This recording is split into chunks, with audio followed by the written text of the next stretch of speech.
Hello po, magandang araw po sa inyong lahat. Ngayon po ay nais ko pong magbigay sa inyo ng tips para kung paano po gumawa ng playlist. Bali po, yung playlist na gagawin natin ay pwedeng i-collaborate po sa ibang channel kung saan saang lugar, kung saan man sila. At pwede nilang mapanood ang video na kung saan ay ilalagay po natin dito sa playlist na i-create natin. So ang kagandahan po nito ay dahil maiiwasan natin yung pagpunta-punta sa kung saan-saan. Halimbawa, kung ang playlist na gagawin natin ay para sa group, let's say for example, a group premiere. So sa way na to, lahat ng members mo na nasasali doon sa iyong premier group ay hindi na nila kailangan puntahan pa ang isang channel kung saan-saan. Bali, makikita na nila mismo ang channel na ang i-create natin doon sa kanilang channel pag ini-add nila itong ating playlist. So, in that way, mas mapapabilis at mas enhance at mas madaling i-access ang ating mga activities sa playlist na ito. So, umpisahan na po natin. Una po ay punta muna tayo punta tayo sa ating YouTube, di ba po? So, pupunta po tayo, let's say ito yung aking channel. Alright? So, nakikita nyo naman. Una po na ating pupuntahan ay punta tayo sa YouTube Studio. Okay.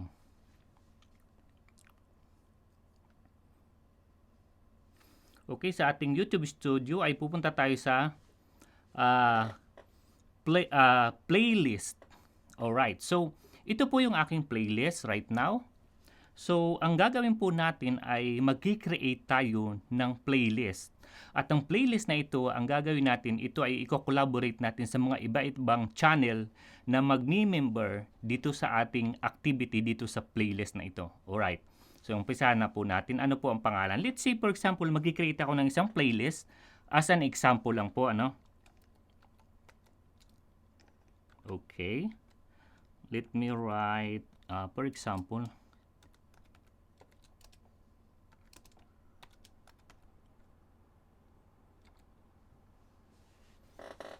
okay, let's say for example this. So here, makaka-decide din po tayo kung gusto natin ang playlist na ito ay gawing unlisted. So ang kagandahan dito, kung gusto mo pong gawing unlisted ang playlist na ito, ay ang makakakita lang po nito ay yung mga pagsisindan mo ng link. So whether gusto mong makita ito doon sa iyong channel, or kung ayaw mo, i-unlisted mo. Pero kung gusto mo siyang nakikita doon sa channel mo, ang gagawin mo lang po ay public. So let's say gagawin ko ngayon is public. So okay, then create. Alright? So now that I created a playlist, nandito na po, meron na po tayo. Ito na po yung ating na-create na playlist. So puntahan lang po yung parang pencil para ma-access natin ang playlist na ito, ano? Okay, so andito po ang title ng ating playlist, ano? LST Frame to Frame, ano? For example.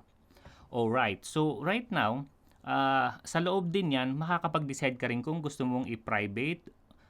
Normally, I think para ma-collaborate mo yung ibang channel, kailangan dalawa lang ang choice mo, either public or unlisted.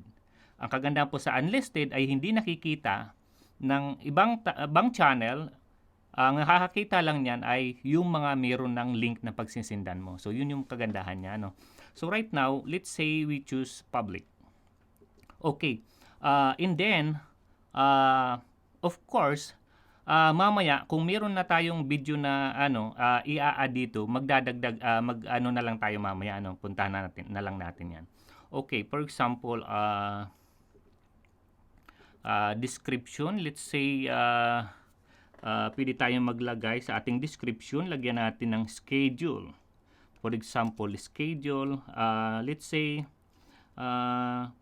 MWF ang ating schedule. And then, Okay, NWF, let's say 10 to 13. All right. So 10 to 13. Okay? This is our schedule MWF. Okay? All right. That's only an example. So you can also add more detail dito sa description niya. Pwede nyo ilagay ang mga schedule nyo po. So next is let's say I'm going to add a specific video. Magdadagdag na ako kasi kumbaga ipi-premiere nga natin ito, no? So maghahanap na ako ngayon ng aking mga video. Of course, all you have to do is to choose from your video. For example, okay, let's say ngayong Pasko, ang napili ko po ay itong Santa. Okay, I will add this video to this playlist. Okay, so right now, andito na po yung video. So ako po yung nandito ngayon kasi I created this playlist. Okay, so nandito na din po ang ating video. Now, itong playlist na ito, i-share natin ito sa mga members na kung saan magjo-join sa mga video na to upang i-play nila sa kanilang mga channel. So, ang gagawin lang po, just head over to the 3 dots. May dots po dito na 3. Ayan. Tapos, ngayon, nandiyan ka, i-click mo lang po yung collaborate. Let's check muna natin yung yung setting. Playlist setting. So, add new videos to the top of the playlist. So, yan yung gagawin natin. And then, set as official series for this playlist. So, hindi pa ako sure sa ngayon kung anong pinaka-function nito, but i-click lang natin lahat yan. Okay, alright. So, ayun, nakaset na tayo. And then, ulitin natin, let's say, dito na papasok yung pagko-collaborate nitong playlist na ito sa ibang channel. Okay. Now, just click this. Pag nag-blue na siya, okay. Ayan, pwede na itong i-share sa ibang channel. Okay, now nakikita natin ito yung playlist natin, mayroon na tayong link. So, para makapag-invite tayo ng bagong channel na magko-collaborate sa atin, or ibig sabihin, magbi-view din ng playlist na ito para i-play ang laman ng playlist na ito, isi-send lang natin sa kanila itong link na ito. Okay, so kinopy ko ang link. Okay, done. Now, ano pa yung pwede natin gawin? So, since ako yung nag-create ng channel na ito, I think yun lang muna yung gagawin ko this time. So, now, mag-i-invite ako ng ibang users, ng ibang channel, ng ibang viewers, ibang member. Okay. Ang napili ko ngayon, meron akong bubuksan ko itong isang browser ko. Meron itong browser na ito ng another channel. So, as an example, okay. So, for example, itong channel na to. Now, what I'm going to do, alright. So, itong channel na to, let's say, for example, nandito ako, okay. Alright. So, nandito ako sa channel ko na to. Now, meron na akong link. Kinopy ko na yung link na ginawa natin, create natin doon sa channel na gamit si Jojo Dinero's channel. So, ngayon, ipipaste ko lang ang link dito. And then, i-click ko ngayon. So, ngayon, itong channel na to, nasa ibang channel tayo ngayon. So, nandito tayo, nakikita nyo naman po. So, ito yung shinare na dito sa channel na to. So, ang gagawin natin po, para itong playlist na to ay mapunta dito sa channel ni Million Goal, all you have to do is to click yung Save Playlist. Alright? So, i-click mo lang ito, Save Playlist. So, pag click mo yan, Save Playlist, automatically, yung premier playlist na ginawa ni Jojo Dineros ay mapupunta na rin sa channel mo sa loob ng playlist section. Okay. So, makikita mo din dito, ang isang video na to ay created or added by by Jojo Dineros. Okay, so what else ang magagawa ng isang kung itong playlist na to ay na-share sa iyo, ano yung mga pwede mong gawin? So, pag click mo yung tatlong dot, wala kang ibang pwedeng gawin. So, that's it. Ang pwede mo pa lang gawin ay pwede kang mag-share. Pwede mo share ang playlist na to. And then, yun lang, i-add mo na siya. Okay. Now, nasa million goal tayo at na-i-add ko na yung playlist na ito, no? So, ang gagawin natin, para makita mo kung nasaan itong playlist na ito, punta ka sa your channel, of course. And then, punta ka sa playlist. Alright. So, nasa playlist pero hindi ko pa rin makita yung ini-add natin. We are supposed to see yung ini-add natin na playlist na ginawa ni Jojo Dineros. Okay. So, I'm sorry guys, hindi pa rin pumapasok. But we are about to see yung channel na yon dito. So, supposed to be papasok siya dito sa baba. Supposed to be nandito siya. Alright, so let's say dito, balik. Tingnan natin. Wala pa din. Okay, so ano lang muna tayo. So nai-add na natin yung, let's say, tingnan natin kung mayroong ibang setting. So wala nang ibang setting. Balik tayo sa channel ni Million Goal. Okay, nandito na tayo. Tingnan natin. Refresh ko lang. Tingnan natin kung baka pumapasok doon sa isa. Okay. So, balik ulit tayo. Tingnan natin sa my channel.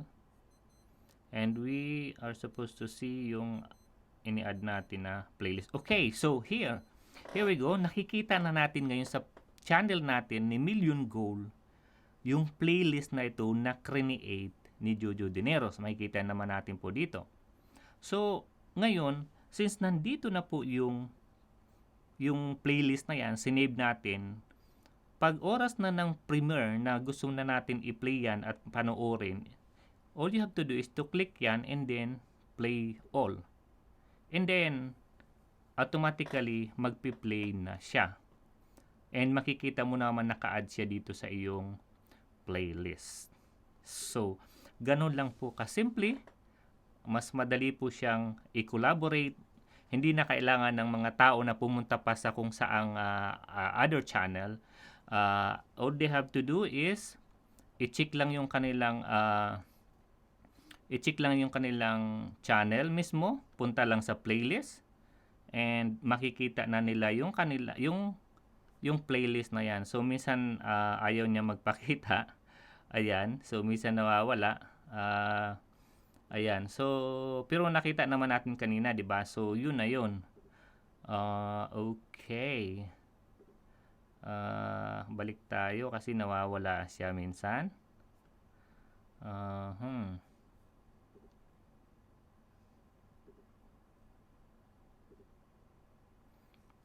Okay, so nakita ko na siya. Kung hindi mo makita doon, nandun niya siya pumapasok sa kabila. Okay.